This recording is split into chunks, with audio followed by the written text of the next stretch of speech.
Hi, I'm Conrad Marshall, and from the Sydney Morning Herald and The Age, welcome to Good Weekend Talks, a magazine for your ears featuring in-depth conversations with fascinating people from sport and politics, science and culture, business and beyond. Every week you can download new episodes in which top journalists from across our newsrooms talk to compelling people about the definitive stories of the day. In this episode, we talk to Tania Lacy.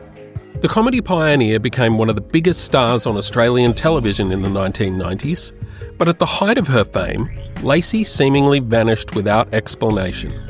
In this revealing interview, she opens up about the reasons for her sudden disappearance, including her controversial sacking by the ABC, her addictions to heroin and alcohol, her mental health challenges, the damaging rumours spread by her peers, and a Hollywood dream that turned into a nightmare. Reflecting on what it was like being a young woman in a male-dominated industry, Lacy talks about all this and more in a feature story in the magazine this weekend, Disappearing Act. And hosting this conversation is the journalist behind that profile piece, The Age's senior culture writer, Michael Lallo. Listeners should be advised that this episode deals with suicide and depression. If you are seeking help, please contact Lifeline on 13 11 14. Thanks, Conrad. And Tania, welcome. Hi there. Now, let's start with the unexpectedly eventful phone call that you and I had in early November. What happened? Well, I was talking to you on the phone as I was just getting my things ready for work, and I was walking down the front stairs. It was a very rainy day, and I slipped, fell, and broke my back. Literally broke your back. Broke my back, Michael. Are you okay? I'm still in pain. And I can only stand for so long. I can only sit for so long. I can only, it's not like I was before this accident. So it's just a question of waiting for the bones to heal. And as we all know, well, who is good at patience, Yes. Now, a lot of our listeners will remember you from TV shows like The Factory and Countdown Revolution, which aired on ABC in the late 80s, early 90s. What role did Molly Meldrum play in giving you your very first appearance on television? Well, I was a countdown dancer, and one day I was mucking around in the studio before we were doing the taping, and he came through, and I was actually impersonating him, and he came through and said, "I'm going to get you to open the show." And apparently he went into the green room, was like, "I've got this girl, she's going to open the show." So I did that, and then a couple of weeks later I got a call from Grant Rule saying, "We'd like you to audition for this new show that we're doing." And Grant Rule was the executive producer of Countdown? Yeah. And so, I don't even know how they got my number, seriously. And I turned up, and I thought that all the dancers had been called, and I turned up thinking it was going to be a dance audition. You were part of a crew? Yeah. And no, it was just me talking to a camera. And it was just you. Now, Countdown, of course, a lot of people might know this, but you actually played a part in helping Kylie Minogue launch her singing career. Tell us about that. Well, everything Kylie is today is because of me. No, not at all. Not even close. I was on Countdown when I was approached by Amanda Pellman, who had signed Kylie, and she asked me if I'd be interested in choreographing a film clip for Kylie. And I said yes. And so we did Locomotion. Her very first music video. Yeah. And, I did a couple of other clips too. But yeah, that was the big one. That was the first one. And it was amazing. She was an incredible, quietly confident person, very keen in doing a great job. And there was no drama, no nothing. It was just great. Yeah. You've never said this publicly before, but as a choreographer, you feel that you let Kylie down in terms of your work on Locomotion. Why do you feel that way? I think because there were a lot of factors coming into play. There was things like we had to wear this wardrobe, and we were all club dancers, but I didn't feel like in the wardrobe that we were wearing that I could sort of do the moves that I really wanted to put in the clip. Those sexy club moves that were really popular in the late for that, 80s. You needed the bike shorts, you needed the crop top, la, la, la, la, la. And, also Kylie was very, I'm not going to say, she was very innocent at that point. She hadn't been exposed to a lot. And so I was kind of tenderly trying to, I didn't want to do anything that was going to upset her. And I think I just felt like it fell short, But then she went on to England and she was exposed to a lot more life, different fashion, different clubs, different music, different everything. And I watched her grow as a person. And as that happened, her performance evolved. Yes. And I think just, we were just very early on in her career and none of that had been educated, if you like. And I really didn't feel like I could push it as far as I wanted to push it. Yeah. When you met Kylie through Locomotion, you hit it off straight away. Occasionally she'd drop by and visit you in your little bedsit flooding queue. What would you and Kylie Minogue talk about? I can't really remember, but I do remember she told me, because no one knew that she was dating Jason, and I do remember she talked to me about that. And this was a huge deal. I mean, Kylie and Jason Donovan. So no one knew about that, but she did talk to me about that. Yeah, I really liked her. I wish that we'd remained friends, remained in touch, but it just wasn't to be. Well, she went to the UK. Yeah, and I had my own, path to follow. And yeah, I'd really like to see her these days. I'd really like to talk to her. And, yes. Yeah. Yeah. Now, for someone who was so well known as a comedian and TV presenter, you never actually aspired to be either of those things. When you were growing up, what did you want to be? I wanted to be a dancer. There was just no two ways about it. That was my lifelong goal. And I just loved it. I could never do too much ballet. And this was from basically the time you could stand. You were... No, we moved around a lot. So, I did ballet in Toowoomba for like 3 months and then we were off to Singapore and then I did ballet in Singapore for a little bit and then we came back to Melbourne. But, my parents were not as committed as I was. I was like really, like, Mum, Dad, you need to lift your game. You were a tiger child, yes, not a tiger mum. Yeah, exactly. Because, Mum go, I just don't feel like taking you. And I'd just be like, come on. We need to lift our game. I want to go. So, yeah, I guess when I started in Glen Waverley when I was about 11, that was when I was like just so in love with it. This is what I wanted to do. Yeah. You were so good at ballet that at the age of 12, you auditioned for the Victorian College of the Arts and you were accepted. Why on earth did you turn that offer down? Well, because, Michael, I thought they'd made a mistake. I remember when I auditioned, the lead auditioner, he pulled me aside and asked me to do some jumps for him, and then they were sort of pointing at my legs and my body and, oh, so much talent. Shame about the body. And shame about the body. Yeah. And that's the comment that pursued me through my dance career. I mean... As in other people made that comment too? Yeah. Because I had talent, but I didn't have the body. And in their mind, what was the deficiency? I have short limbs. But you were still an extremely talented ballerina. It didn't matter in those days. Nowadays, I look at dancers and I'm like, wow, I could have made it today because, hey, she's got a body like an athlete. But also here's this young woman, this girl who is extremely talented and strong. Physically and mentally, and yet your strength was seen as a weakness. Yeah. I mean, things have changed. Nowadays, dancers do have varied shapes. Yes. And, you can be quite athletic. You don't have to be, a willow. You can be an athletic-looking dancer and, make a career out of it. Yeah.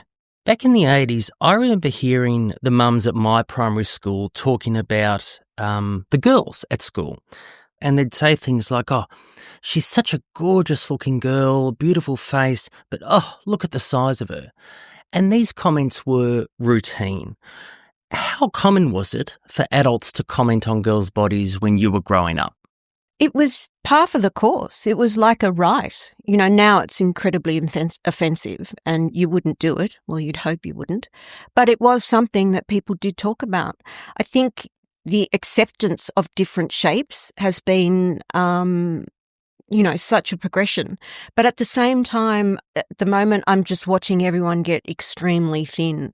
I'm seeing it in the jaw lines of people. Like, it's just gotten crazy again. And there was only one shape that you were allowed to be, and that was thin. And it wasn't just thin. It was achieved thinness that people wanted. It wasn't just that you were born thin. You had to have that achieved thinness. And that showed your dedication. And this was in dance and showbiz as well. Yeah.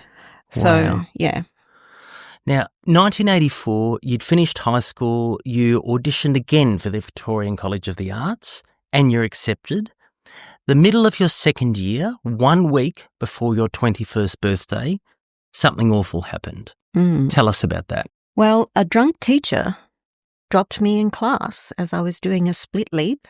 He lifted me above his head and then, of course, couldn't guide me to the ground. He wasn't holding my body, and so he dropped me backwards and I snapped my leg, bottom half from the top half of the knee joint.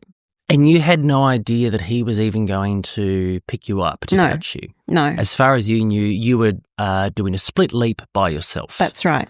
And then all of a sudden, there's this man's hands on your body, and you come crashing to the studio floor and tear 2 knee ligaments.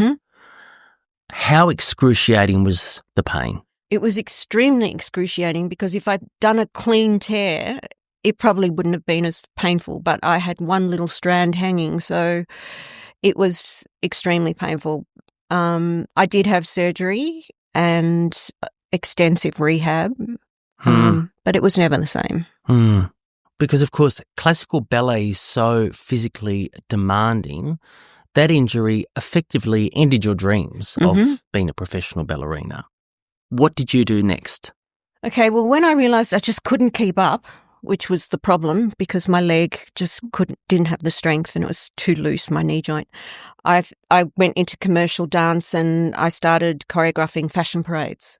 And they were fashion parades with a point of difference, like they were very theatrical, and I did parades for Lindy Lane, Westco, Bettina Liano, and at that point too, prior to Bettina Liano having her own store, her and her sister had a store with all these Melbourne designers. So they were the young Melbourne designers. So I choreographed for all of those people. And we put on these amazing parades at nightclubs across Melbourne. Yeah. And they were always received really well. And, I was making a living as a choreographer. It was amazing. And you thought, this is my new career and I love it. Yep, totally. And then you got the call from Grant Rule. Yes. The former producer of Countdown. And so 1987, the ABC axed Countdown and they needed a new music-based show. And that's when Grant came up with A Factory, which aired on Saturday mornings. Now, you were meant to be a kind of youth reporter for the show. How did you end up writing, producing and editing your own comedic sketches? So essentially, I had this space where I could just do my own thing. And I had a like-minded producer who saw potential and encouraged me. Yes. And I had my cameraman and my sound guy. And so together, we just stuck together. We did all these outrageous things. We had so much fun. We were together every day. And, then I started writing sketches and characters and this producer, let's go for it. And so I really carved out my own space. And then suddenly it was like, well, who is this girl that's getting the fan mail, And why are the press ringing for Tania? Who's Tania? Because ABC's publicity department had done nothing to promote you by this point. I didn't even have a fan card for the show. And then when I did get one, I would put it up in the foyer, because they had the hosts up there, but they didn't have me. So the two male co-hosts were up there, but not you. No. And on that foyer in ABC's Elsternwick studios, what was the proportion of male versus female presenters? I think there was one female presenter and her name was Mary Delahunty. Who was reading the news at the time. Correct. So when you would stick your photo up, you instantly doubled the number of female faces on display. Indeed I did. Wow. Yes. And how long would the photo stay up before somebody pulled it down? It would be gone by the end of the day. So, every day I'd put it up and every day someone would pull it down. Now, it was the factory where you came up with some of your most memorable characters. And this includes Carlos, the lecherous lover, Annette, the librarian. What were the inspirations for these characters? One was an ex-boyfriend for Carlos, and then just Carlos became, a voice that I didn't have as a woman. So it was very convenient. So you could speak as a man? Yeah, I could. And how was that different to speaking as a woman? You get away with a lot more. And you can have crazy opinions and people are not offended. Were you allowed to be more risque and boundary pushing in your humour? Totally. One time I said one thing and management was down there, don't ever say that again on air. And I was like, well, maybe if you watched my stories before they went to air, it's no good coming to me afterwards and going, this is wrong. The minute you stick a mustache on and put on a bad wig, suddenly you can get away with anything. I got away with so much, saying so much stuff that was just sexist, to make a point. I was aware that I was able to make this point. Now, Annette the librarian, one of your most memorable characters, as I call her, she's a sweetly vulnerable dork. You've said that she is the character who is the closest to you in real life. In what ways are you like Annette? Annette is someone who, despite appearances, is not afraid to be herself.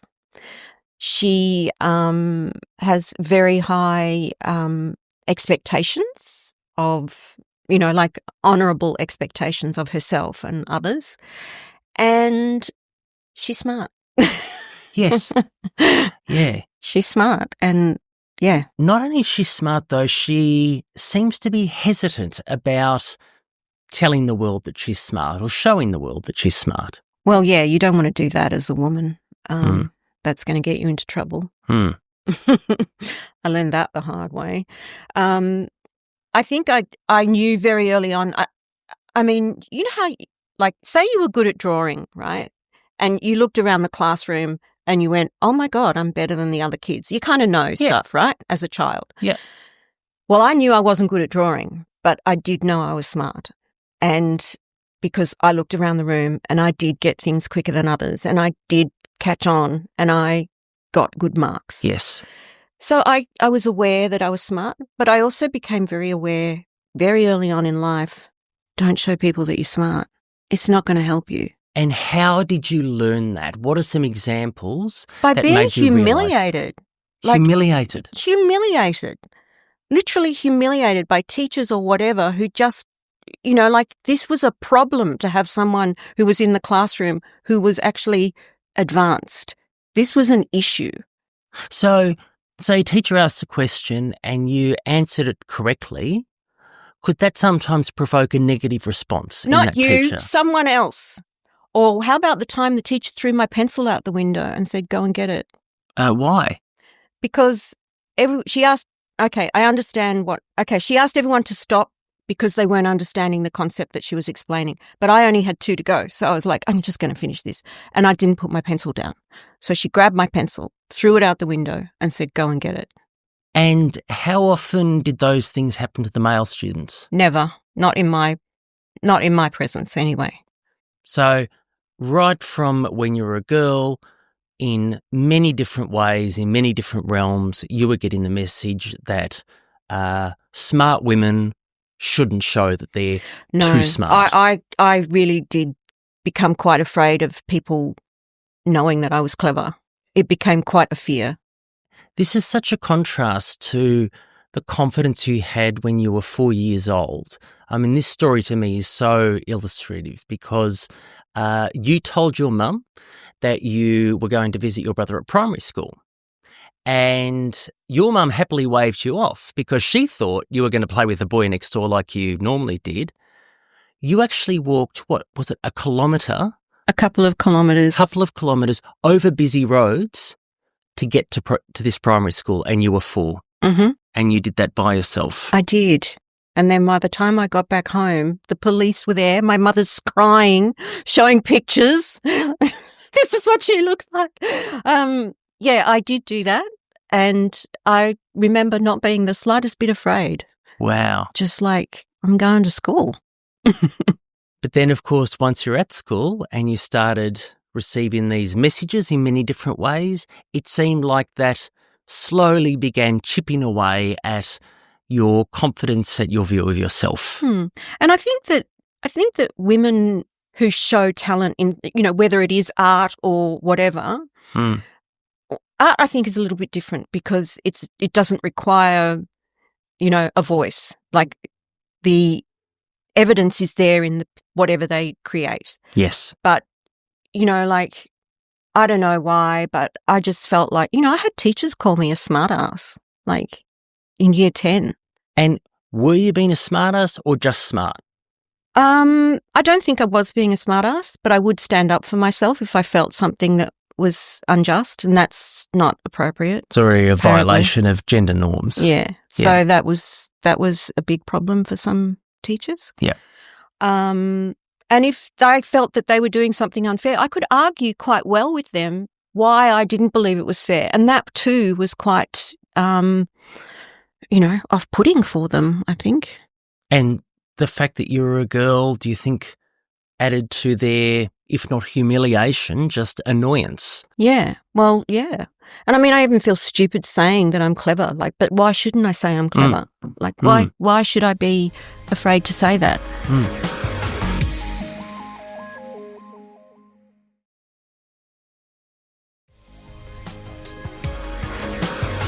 Now, right from the start of your media career, you were very popular with viewers, but there were certain groups of people that you were particularly popular with. Who were those people? Anyone who was an outsider.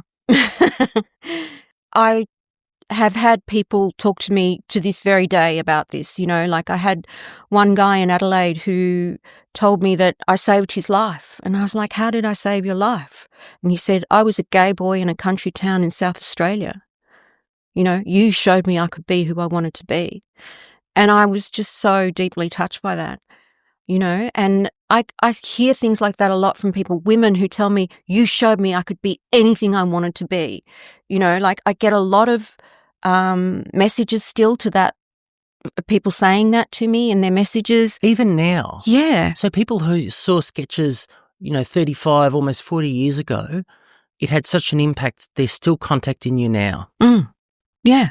And even when my husband and I came to Australia, he couldn't believe it when we'd walk down the street and people would come up to me and make comment like, you showed me I could be anything I wanted to be, or you gave me the confidence to try this, or, he just couldn't believe it. Because your husband, of course, you met in LA and then you lived in Berlin. So he didn't know you as a famous person until you came to Australia. So that would have been quite an experience for him. Yeah, he was kind of shocked. Yeah. Yeah.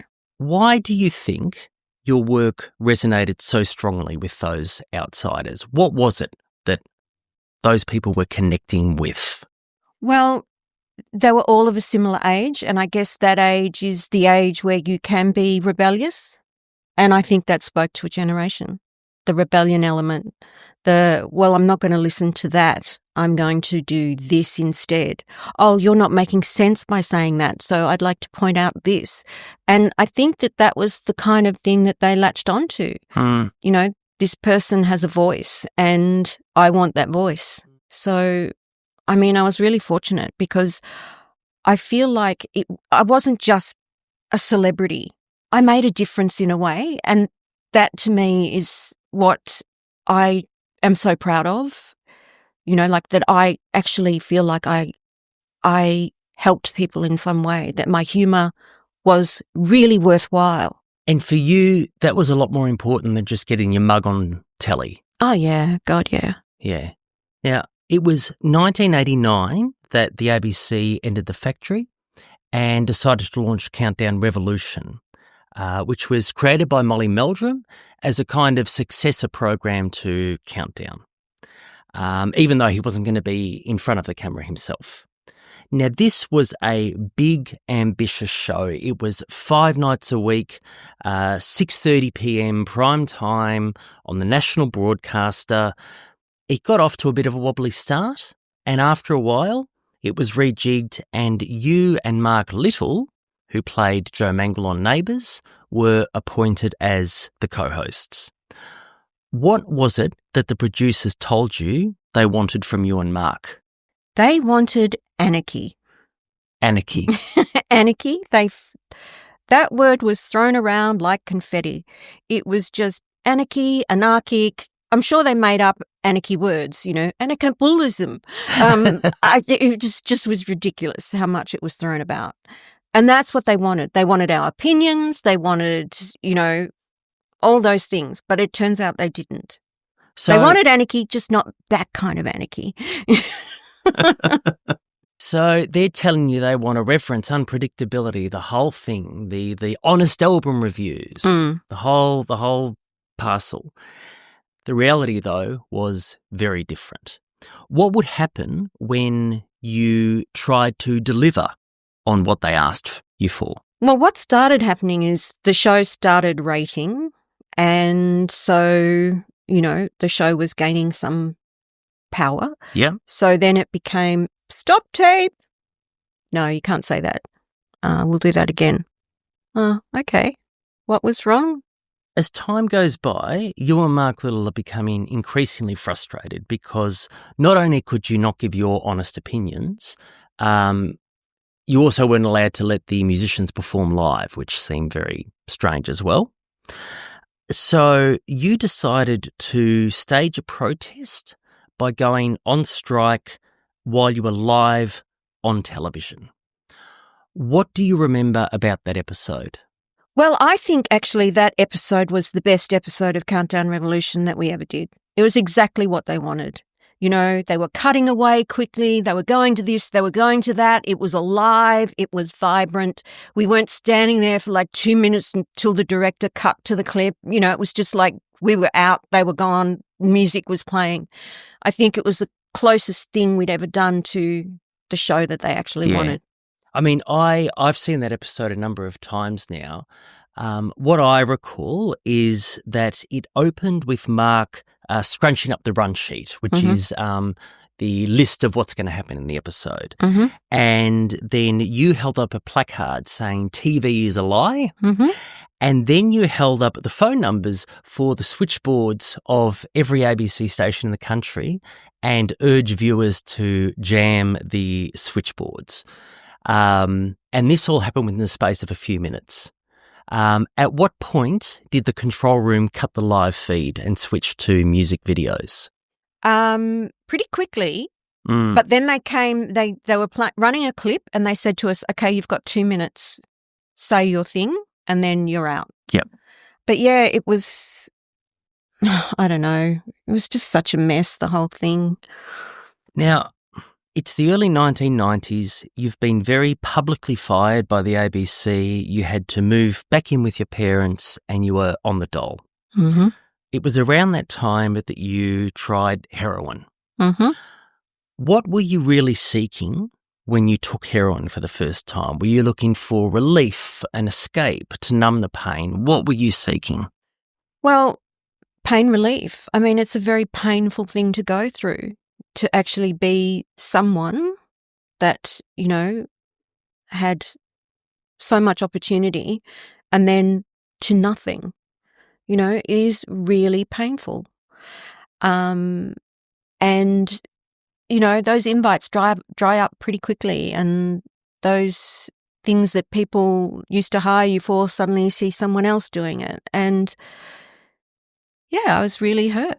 Not just the invitations though, but people you thought of as friends. There was no one around, Michael. There were no friends. They all disappeared. Do you think they were worried they would be tainted by association? I don't know. I think there was a little bit of Schadenfreude there, a little bit of joy in watching me fall. Why? Because you had been so successful at such a young age? Yeah, because Australians love that. You know, I was the first. We should have filmed this. It would have been the first reality show. Someone's fall from grace. You know, everyone would have tuned in for that. Well, imagine that's actually my life. Yeah. And I really felt like people kind of did enjoy watching me fall. Over 3 months, you checked yourself into rehab 7 times. What was different about that 7th time? What made you finally quit? I told my parents. Why? Because I knew that I would stay. I wouldn't get away with it anymore. How hard was it to tell your parents? Oh, shocking. Oh, it was awful. But I knew if I didn't, I would just keep using. And so I told them. And it did the trick. You haven't touched heroin since? No. Now, you've been clean and sober now for more than 23 years, which is an incredible achievement. Yet you still feel like people see a woman who fell apart and never really got her shine back. Why do you think that is? Probably because it's the truth. In what way? Well, nothing ever really got back to where it was, you know. I never really made a lot of money again. I never really had the success that, you know, I had initially when I started out. And so for me, it just became like, oh, well, people must view me as a loser because I'm clearly not winning. And, yeah, I think it just, I never was given the chance to get back up there either. You know, I did a very specific thing, and to try and pigeonhole me into some other thing just didn't seem to work. It's interesting, when men conquer their drug addictions, they're treated as oracles. People seek their advice. Why don't they do that with women? Because it's seen as tragic. You know, so you're always viewed as some kind of immoral tragedy. But it's just mental illness. Paul Kelly, the musician who you became friends with in the early 90s, told me that you've had a lot of setbacks in your life, but whenever you get blocked in one way, you find something else to do. And in the 90s for you, that involved one-woman shows, it involved short films, you were winning awards. Then there was commercial television, and you worked for 7, 9 and 10 across dozens of programs. Would it be fair to say that commercial TV was not a good fit for you? Yeah, I don't think it was. There were always constraints. What kind of constraints? Well, I don't know. I just wasn't allowed to be as freewheeling as I was, you know, and it was, advertisers were a big part of the equation. It is commercial television, you know, but I think also one of the reasons I didn't really fit was because I didn't have my team. You know, I didn't have my camera guy, my sound guy, my producer. We were a team. I didn't miraculously have this career because I did everything. I had this career because there were some people around me who really believed in me and loved doing what I did too. People forget this about television because they see the person on screen and they forget about they don't see all the work that goes into it behind the scenes. Yeah. I mean, James Lipscomb, my cameraman Greg Parrish, and my sound guy Chris, we were so close. Like, we miss each other. Like, James has unfortunately died. And I mean, that was just one of the biggest blows in my life. Yeah. Because we were just so tight. You know, we stuck up for each other. We supported each other. You know, this wasn't just me doing this. This was 3 other people. 2008, you were diagnosed with borderline personality disorder. Can you explain a bit about what it is and what kind of symptoms you experience personally? First of all, I have to say it was kind of a relief to be diagnosed because I didn't feel like I was moving forward with any psychological treatment. I didn't feel like I was getting better. So it was nice to know what I was dealing with. And I'm dealing with a demon, like it's not an easy illness. How does it manifest? It manifests in extreme moods, very difficult to regulate your moods. You feel very deeply. And so you will feel loss, you will feel abandonment, you will feel these things so deeply that it becomes difficult to actually function. There's, some body dysphoria. There's a lot of self-harm, whether that happens via drug addiction or actual, self-harm. Yes. It can vary. Extreme and impulsive behaviour. Yeah. Do you feel that people ever use your borderline personality disorder to dismiss you, to blame you, to shift attention away from their own bad behaviour? Yeah, of course. I mean, that's human, isn't it? Unfortunately. It's, I think it's easy to, if I'm in a situation where I might be correct, but that doesn't want to be admitted, it's easy to go, well, she's crazy. Yep. It's very easy to just dismiss someone because of an illness. Now, the reason too that I went public with that illness is because I hoped that I could make a difference and say, look, because a lot of people have a very fatalistic attitude about this illness. You can't cure people with this, and but you can. Like my therapist had said to me, I think that you don't behave like a borderline personality disorder person anymore, but you certainly feel on the same level that you always have. And that's true. So, I hoped that announcing my illness would help people. And there are people who've contacted me who have been helped by it. But I didn't expect it to ever be quite the weapon it has been. The weapon in what way? Well, it's a well-known rumour, She's crazy. I don't get hired because I'm crazy. So it just feeds into that crazy lady trope. Yeah. Yeah. Now, I want to go to 2023 when I saw you perform at the Melbourne International Comedy Festival. Your show, Everything's Coming Up Roses, it was brilliant. As I've said, I've seen probably more than 500 comedians in my time. I know a good show when I see one. The reviews were excellent. And yet that was the show that made you decide to quit the industry altogether. Why? It just became apparent that nothing was going to change. I could do this great show, and I was really proud of that show. But I wasn't going to get anywhere. And that really made me sad. And I felt I just couldn't continue. And I'm sorry. No. It still makes me sad because it's what I love. But there's no... I have to make a living. Yep. And I didn't. You lost money on that show.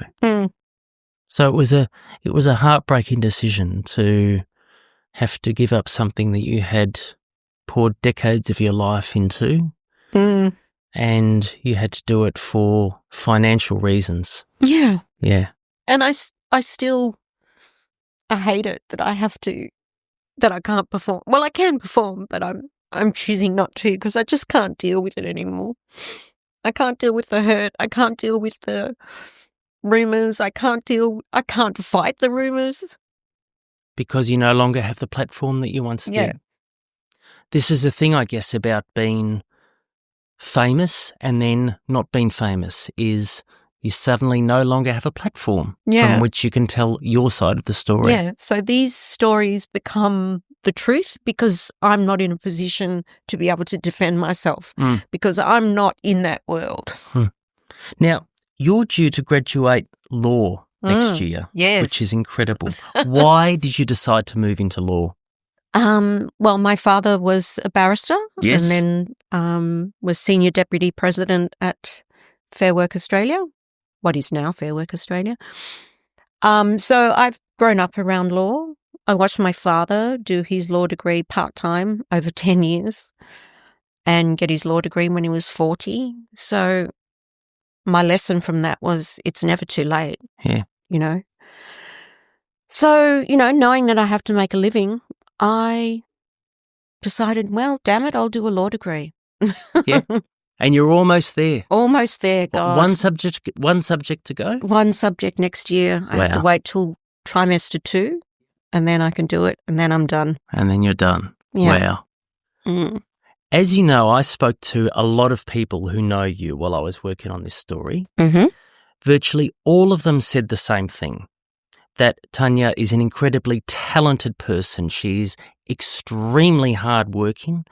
She's very generous towards other people. But when it comes to herself, she can be very critical. Would you agree with those assessments? Definitely.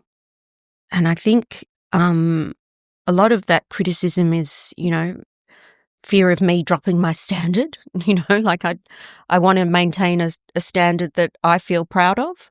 So in order to do that, I guess I'm very harsh on myself. And just to finish up, you and I have probably spent, I think, at least 30, 40 hours in conversation. We've had 2 full days at your house. We've had dinner. We've had hours and hours on the phone. What have you learned about yourself throughout this whole process? Oh, I've learned, I think, that I've had a fairly interesting life. It's certainly true. Even though it's been very up and down, and that I've actually achieved some good things. Can you recognise that now? Yeah, it's been quite emotional, though, for me to actually go on that journey and admit that. That's actually been quite hard. It's interesting you use the word emotional because Ole, your lovely husband, said to me he thinks you recognise your achievements at an intellectual level, but accepting them emotionally has been harder for you. So the fact you're feeling that at an emotional level is progress. Well, yes, and I've got you to thank for that, Michael.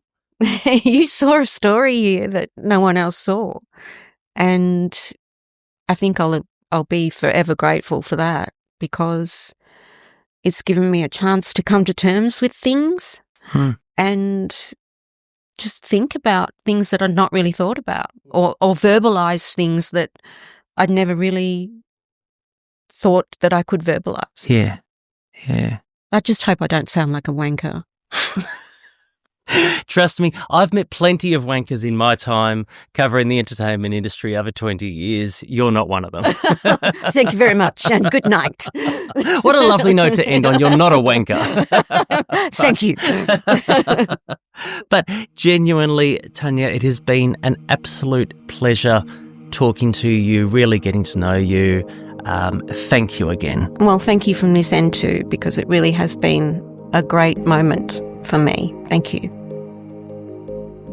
That was comedian Tania Lacy in conversation with The Age culture writer Michael Lallo on the final episode of Good Weekend Talks for 2025.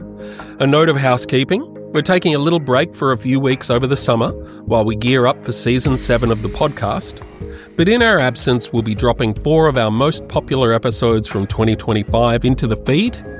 Chats with a scientist and a swinger, an author and a musician. Season 7 starts on January 17 with none other than Australian tennis champion Alex de Minaur. Thanks for listening and see you in 2026. Good Weekend Talks is brought to you by the Sydney Morning Herald and The Age, proud newsrooms powered by subscriptions. To support independent journalism, search Subscribe Sydney Morning Herald or The Age.